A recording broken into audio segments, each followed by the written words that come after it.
கொடுக்கவில்லை. 20 வயசு 25 வயசுக்காரன்லாம் பள்ளிவாசலுக்கு வருவானா? அவன் இருக்கிற இடம் ரசிகர் மன்றங்கள். 45 வயசு 50 வயசுல பள்ளிவாசலுக்கு வருவான். இன்றைக்கு இளம் தலைமுறை ஒன்று பள்ளிவாசலோடு தொடர்பை அதிகப்படுத்திக் கொண்டிருக்கிறது. ரசிகர் மன்றங்கள் அமைத்துக் கொண்டிருந்தவர்கள் அல்லாஹ்வுடைய தூதருக்கு ரசிகராக மாறி இருக்கிறார்களே. அந்த நிலைமைக்கு என்ன காரணம்? தௌஹீத் ஜமாத் இல்லையா? அதெல்லாம் நாங்க மாற்றி அமைக்கலையா? இரத்த தானங்கள் செய்யவில்லையா? இன்றைக்கு அரசாங்கத்தினுடைய ரிக்கார்டுல அதிகமாக இன்றைக்கு இரத்த தானம் வழங்கிய ஒரு ஜமாத்து தௌஹீத் ஜமாத் என்று பெயர் எடுத்திருக்கிறது. வருகிற ஆண்டில அந்த விருது எங்களுக்கு தான் கிடைக்க இருக்கிறது இன்ஷா அல்லாஹ். அந்த எண்ணிக்கை நாங்கள் எட்டியிருக்கிறோம். மொத்த தமிழ்நாட்டிலேயே உயிர் காப்பதற்கு அது எங்களை அடித்தவர்களுக்கு ஆபத்து ஏற்பட்டாலும் சரி, பிற சமுதாய மக்களுக்கு ஏற்பட்டாலும் சரி, எங்களுக்கு எதிராக தூண்டிவிட்டவர்களை நாளைக்கு மருத்துவமனையில் வந்து கிடக்க வேண்டிய நிலை ஏற்பட்டாலும் சரி, ரத்தம் கொடுக்கக்கூடியது எங்க ரத்தம் தான் அங்க ஏறிக்கொண்டிருக்கும். அப்படி ரத்தம் கொடுக்கக்கூடிய ஒரு சேவையை செய்கிறோமே. நீங்க நினைத்துக் என்னமோ வரலாற்று இல்லை, ஒரு புரட்சியை ஏற்படுத்திக் கொண்டிருக்கிறோம். இரத்த தானம் செய்கிறோம். இலவச மருத்துவ முகாம்களை நடத்தி ஏழை எளிய மக்கள் மருத்துவ வசதி இல்லாமல் தடுமாறுகிறார்கள்.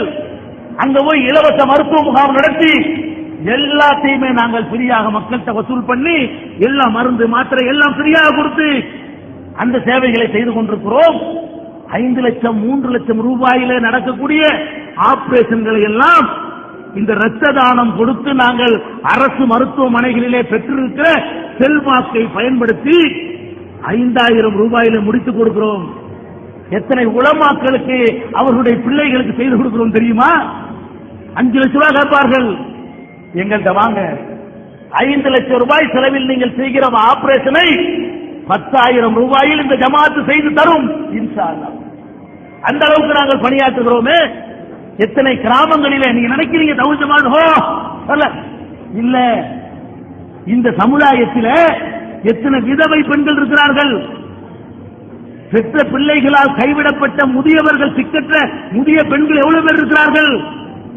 அவங்களுக்கெல்லாம் இந்த நாட்டுடைய அரசாங்கத்திலிருந்து உதவி பணம் மாசம் இருக்கிறது.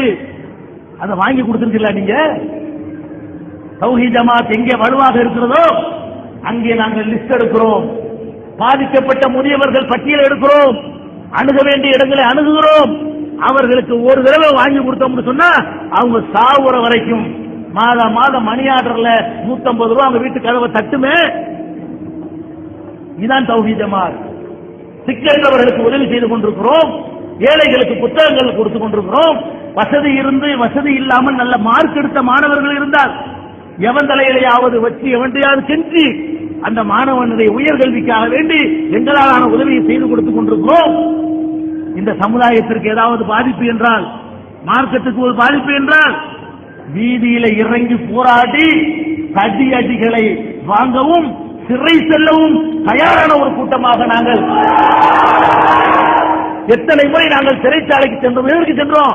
வரலாறு இருக்கணுமா? இந்த அரசாங்கத்தினுடைய அக்கிரமங்களை தட்டி கேட்டு தடியடிகள் வாங்கி இருக்கிறோம்.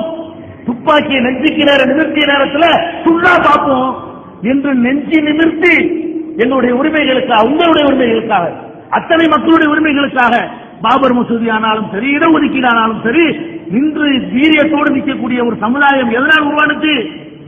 அவனுக்கு மர்ம ஏற்றத்தை உண்டாக்குறோம். அடித்தாலும் அவன் அசரமாட்டான், உதைத்தாலும் அவன் அசரமாட்டான், துண்டு துண்டாக வெட்டினாலும் அசரமாட்டான். நீங்கள் மொத்த உலகமும் திரண்டு நின்று நீங்கள் மிதித்தாலும் சரி, 25 ஆண்டுகளில் நீங்க நாங்கள் பார்க்காத எதை நீங்கள் பார்க்க வைக்க போகிறீர்கள்? நாங்கள் பார்க்காத கல்லறிகளா? நாங்கள் பார்க்காத வெட்டு குத்துக்களா? அன்றைக்கு பணமாக்கி இருப்பார்கள். இங்கேயாவது 400 பேர் சேர்ந்து கொண்டு 8 பேரை அடித்தார்கள். 2000 பேர் சேர்ந்து கொண்டு ஒத்தனை அடித்தார்கள். பின்வாங்கி ஓடிட்டோமா? அரும் பேசிக் கொண்டிருக்கும்போது மேடையை வெட்டினார்கள், விட்டு ஓடி போயிட்டோமா? அல்லது ஜமாத் தான் ஓடி போயிடுச்சா? நன்றாக புரிந்து கொள்ளுங்கள். மறுமைக்காக வாழக்கூடிய ஒரு சமுதாயத்தை உருவாக்கி கொண்டிருக்கிறோம். மறுமைதான் இலக்கு என்று இறங்கிவிட்ட ஒருவனுக்கு இந்த உலகத்தில் எதை பத்தி கவலை கிடையாது. எதை பத்தி இதுதான் உங்கள் மத்தியிலே நாங்கள் வைக்கிற செய்தி.